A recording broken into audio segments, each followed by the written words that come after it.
YouTube family, welcome back to another cooking video. In today's recipe is baked chicken. So sit tight, get your pen and paper, a wine, a drink of your choice, and let's get right into it. So first things first, wash your meat. I use lime juice and vinegar. Do whatever you like, but I have to wash my meat.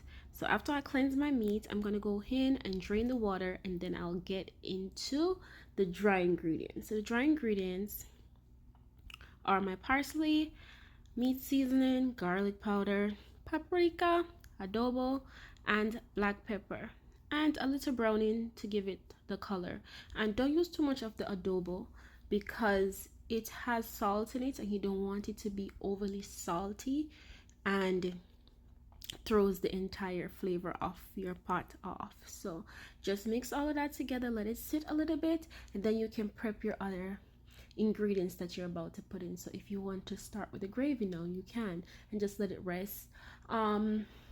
If you want to like grease your pan, I'm just showing you how the chicken looks with the seasoning.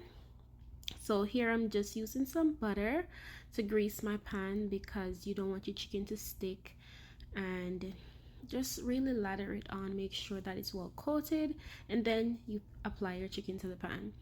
As soon as it is done, in this time as well, because it's baked chicken, prep your oven. So when you're washing the meat and all of that, you can prep the oven depending on if you want to let your meat sit a little bit.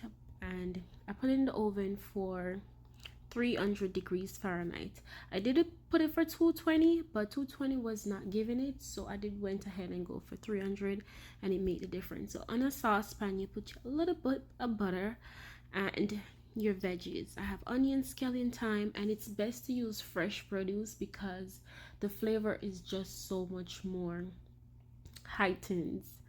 And some Scotch bonnet pepper, and I'm just gonna let that sauteed in a bowl. I'll put some sweet chili sauce, and I'm just eyeballing it because this is based on flavor. If you want more of a spicy flavor, if you want more of a sweet flavor, I was going for more of a balance of sweet and spicy, and it turned out beautifully. So I put just some ketchup and a tip of browning, just a drop, because if that browning gets away, baby, it's chaos. So a little bit goes a long way. So just mix that all together, and I went ahead and go in with some soy sauce. Soy sauce, yes, it just gives it that little extra kick and bring it up a notch. And I just mix that in as well. If you don't have soy sauce, just go and put a little vinegar. You can put a little sugar, you can put a little more of your dry seasoning, and mix it with your veggies. So I just had that to the pot with a piece of ginger that I crushed, because let me tell you something, when I am cooking,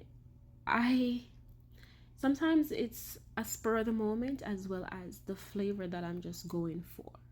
And with the ginger, I know it will elevate the taste of the recipe, so I'm like, there you go. So I'm just using some warm water to help to get the residue of the sauce out the plate that I mixed it in.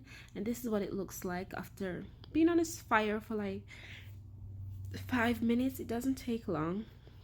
And I'm just adding an orange because, as I said again, it's just for the moment type of thing. It's not necessary for you to add it to your pot. However, I did, and I loved it. It just amplifies the flavor. And after the sauce is reduced and to my liking, I start applying it to the chicken. So you see how the chicken be looking a little white. Yeah, if you don't want that type of appearance, you can add a little more of the browning to your mixture when you're doing the dry rub, and it will turn out beautifully. Just don't add too much because it can just get away from you and become a disaster. But from my kitchen to yours, enjoy, and I'll see you in the next video.